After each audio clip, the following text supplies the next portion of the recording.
Welcome to my video lecture series on chapter 4 of the book. And I believe it's entitled Making Decisions. So far we've just been using sequence, one statement after another, and you're familiar with the three parts of structured programming, sequence, selection, and iteration or looping. Now what I have here is something like what you'll find on page, where's it at? Well, it's here somewhere. Oh, here it is. Page 221. It's just that you put in your average, or at least they're doing a test grade, I'm doing an average, and then it calculates the letter grade. In order to do that, we need to use, decision statements. Okay, but before we get into that, let's just briefly review what those are. I'm going to go ahead and put an event handler in here for this click event for the button that's going to calculate their letter grade. Ifs can be dual alternative or single alternative, as you well know from your logic class or other programming languages. And the keyword is if, and then there's what's called a Boolean comparison in here. And you can use ands and ors and that sort of thing. We'll look at that later, but for now, it's just a comparison, like is x greater than 10? That's sorry. It stuck something in there I didn't want to stick in there. X being a variable. Is x greater than 10? If that's true, if the value stored at x is greater than 10, this whole thing returns true. If there's a value of 7 stored in memory that x points to, then that would be false. The whole thing would be false. So this is a Boolean expression. A Boolean expression, if you recall, can only hold one of two values, true or false, on, off, yes, no, 0 or 1, that sort of thing. So that's basically how this works. So you have a true side. Sometimes you have a true and a false side. If it's a single alternative if, you'll just have, like x greater than 10.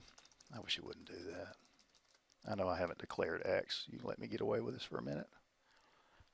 Greater than 10. All right. Bear with me. I'm going to have to declare x, I suppose. Let's see. Int x equals 10. Now, it'll be happy, hopefully. So is x greater than 10? That's the question.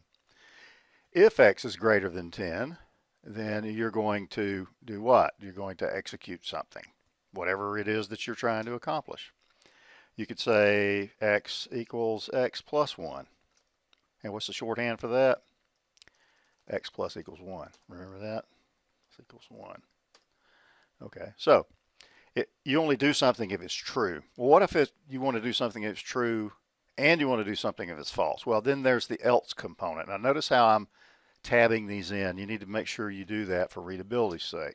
It'll help you with that, but sometimes you have to override what it's doing. So if x is not greater than 10, then we want to subtract 1 from x. So we use minus equals. It's the same thing as x equals x minus 1. Whoops. Okay, so that's what it expands to per our last discussion. Minus equals 1, semicolon. All right, so that's a dual alternative if. You do something if it's true, do something if it's false, all right? You don't have to have both components. Depends on what you're wanting to do. This is a fictitious example, so I can do whatever I want. But now another thing too, remember the curly braces. Anytime you're trying to block a group of code to a structure like a decision statement, if you have more than one statement following the structure and you want all of those statements that follow the structure to apply to the structure, then you have to use opening curly braces. Now I like to do it regardless because a lot of times you'll come back and add them anyway. It tries to put them in there for you. Because if I had more than one, like if I had, x, well, let's just say message box dot show and convert, whoops, dot to string, and I put x in here, then I would need curly braces, because otherwise what will happen is, let's just say you have a single alternative if, you don't have the else part. and you forget these, what'll happen, let's see, x greater, let's make that 11. So that would be true. It's going to give you a logical error because it will look at this as it being just fine. There's no problem with this statement. But where the error is if this is true, and it will be because x is greater than 10, this will run and this will run. Well, what if x is not greater than 10? Well, that won't run, but this still will because it's really not linked to this if. It's actually as if you have it outside of anything. I mean, it's just down here somewhere. It's the next one in sequence. When in reality, what you only wanted this message box to show if this were true. Okay, let's take a look at that. Let's make that 1. So that's going to be false. X is not greater than 10. And we only want this message box to show X when it's greater than 10. But we didn't group it together with opening and closing curly braces. So what it's going to do is always going to show this message box no matter what the value of this is. And that's not what we wanted to do theoretically. So I'm going to go ahead and run it. And let's see what it does. Now, we're not doing the average yet. I just stuck this in here. So I'm going to put, I don't have to put anything because it's not getting anything from the text box. So it's going to pop that message up even though it's false. X is less than 10, it's not greater than 10, it's still going to show this message because we didn't block it together. Let's see. See that? It's not what we wanted. Okay. Now let's block it together with the opening curling, closing curly braces. Okay. And then there's opening, closing curly brace. Now when this thing runs, if this is true, all this in here between these opening and closing curly braces will execute. If it's false, there's nothing after this, so it's not going to execute anything. Now, I could have other statements down there, but I only want the message box to show when this is true. Okay, so let's run it. It's going to be false, so we shouldn't see anything when I click it. Okay, and we don't, which is exactly right. Now, if I want to make this 11, it's going to increment x by 1 and then display it because this will be true. X will be greater than 10. It's 11. So let's see if this works. And it does. Okay, so that's the importance of these.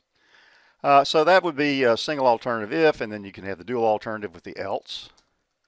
And I just put in my curly braces just because that's something I want to do for myself because I'll always usually have to come back and put them in anyway. So. All right, so let's take a look at our actual application here. I'm going to get rid of all of this because none of it's any good.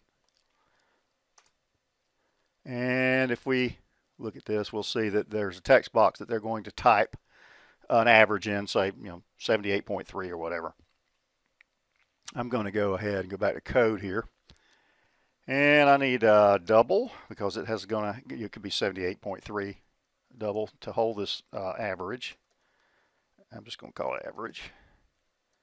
And I'm going to go ahead and assign it the value stored in the text box. Now, there would be some additional code in here to keep them from clicking on this if it were empty and that sort of thing, but this is sort of outside the scope of what I'm trying to show you right now. We're going to make an assumption that they know to do that. So the text box is text average. And where is that value going to be stored? In the text property, right? And I could actually probably use toString here, but I'm going to use the conversion function to get this. I need to convert it to a double, don't I? So convert dot toString. Oh, to double, 2D double, and that's the argument that's getting. Okay, notice my error went away. So it's going to take that text, take that string out of that text property, which is a type string by default, convert it to a double, then store it in a double. So I've done my conversion there. Now I need to look at average and see if I can calculate what the letter is going to be. Right? Let's go ahead and do another. Let's do a string variable, and we'll call it letter. And we'll set it to string.empty. I know the book does it a little bit differently, but that's fine. All right, now that I've got that, I need to decide based on the value of this average whether they're going to get A, B, C, D, or an F, right? So the first thing I want to do, though, since I'm doing some math, is I'm going to set up a try-catch structure here, because you should always be doing that regardless. If you're going to be doing anything that might throw an error, you need a try-catch in there. The catch is going to be exception, exception, and then EX. And I'll have opening and closing curly braces there as well. All right, so I've got that set up. You always do that if you're going to be opening a file, connecting to a database, going out on the internet and grabbing data, doing mathematical calculations, logical comparisons, anything that may cause an error. You have to have this try-catch in there so that you can handle that exception elegantly without your program crashing and burning and making the user very frustrated, which is going to happen anyway, but hopefully we can reduce that, right? All right, so inside the try part, we need an if statement, a series of ifs. What is an A in our school? Let's go ahead and put some comments here. An A is anything greater than or equal to what? 90. Now the book does it backwards. That's fine. You do it either way. You need to start from high to low or go from low to high. It doesn't really matter. I like doing it this way. B is what? Greater than or equal to 80. C is greater than or equal to 70, right? D is greater than or equal to, 60. What is an F? F is less than 60, right? All right, there's our grade range. And knowing that, we should be able to code this thing relatively easily. All right, so let's start out with the A. Where is our average going to be held? Well, it's going to be held in the average variable. We pulled it out of that text box. If, keyword, opening, closing, paren, average is greater than or equal to what? 90. Then what? Okay, well then we got to do something. Letter is what? How about that? That's what the letter grade is. All right, now these are going to have to be nested ifs, right? You can nest an if within another. I mean, you already know how to do that, but if not, you'll learn it when you go through the book and when you watch this. Else, if, these are nested because there's one inside of another, average is what? Now, these are known outcomes. We know that assuming that they entered a valid grade, numeric value, or within a certain range, it's either going to be an A, a B, a C, a D, or an F, right? So all I got to do is come in here, change that to an 80, grab my letter thingy, variable, stick it here, tab it over. And so now notice I'm only using one command per structure, if structure, so I don't need the double opening and closing curly braces. You can put them in there if you want. If I were doing this for real, I probably would. Else, notice that there's an if else situation going on here. Else what? If, can't grab this real quick. I'm just going to copy and paste because I'm running out of time. I don't want to make this an extremely long lecture because I might have to break it up in parts anyway. There's C. Undo that. Okay. Now, I'll do this, else. There's an easier way to do this, by the way. I'm showing you this way so we can work on the other way in a minute. It doesn't like this at all. Okay. Okay, so else if 60, it is what? A D? So letter's going to hold our letter grade that we're going to output at the end. All right, we're down here.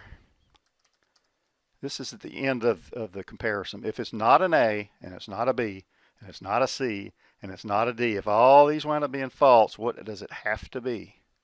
It has to be an F. Okay. So there's no need to do a comparison on that last else because we know what it has to be. It has to be an F. You can put it there, but it's just totally useless. Okay. So what do we do if we have an exception? I don't know. We'll just put message. We'll just display the default show as your event. And we want to do e dot toString. See if that'll work. I may have to do something else. Yeah. So hopefully the e message will display something if there's an error. All right, so there we are. Let me save this. Now, we have our letter grade. Now what are we going to do with it? Well, let's just run it and see if we get any errors yet. We're not finished, obviously. Okay, let's see if I put a 91 in here. Nothing's happening. Why is nothing happening? Well, nothing's happening because I haven't finished yet. I just wanted to see if I got any errors, and I didn't. So what's the name of our output label where we're going to put the letter grade? It says letter grade, label letter. So guess what?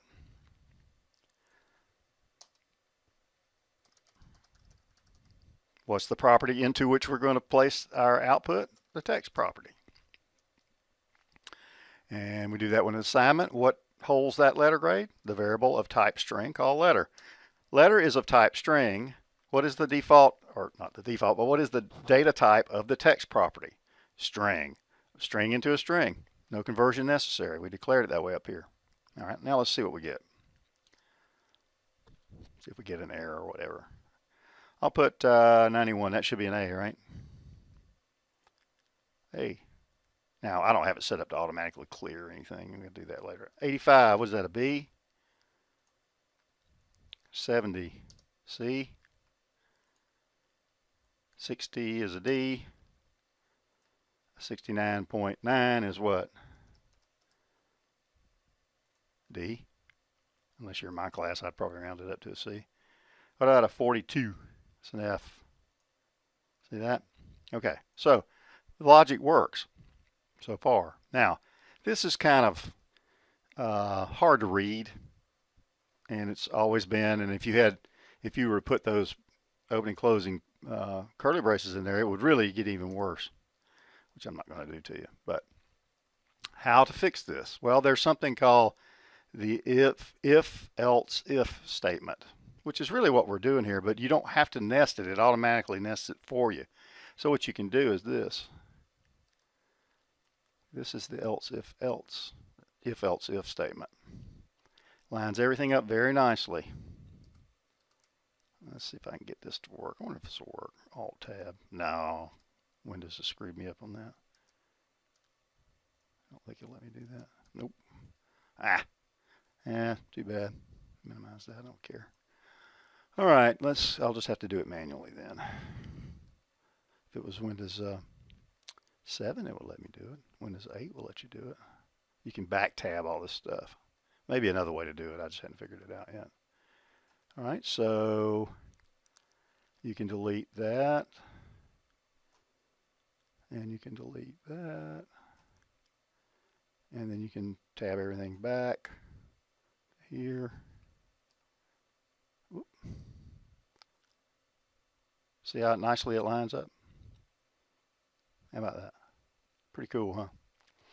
So that's an easier way to do it. It's still nested. It still looks at it that way. So it looks at this. It says, is average greater than or equal to 90? If it is, you assign A to letter. Well, what if that's false? Well, then you look at the next one. You know it can't be an A because it's less than 90. So you look to see if it's else if average is greater than or equal to 80, then it's a B.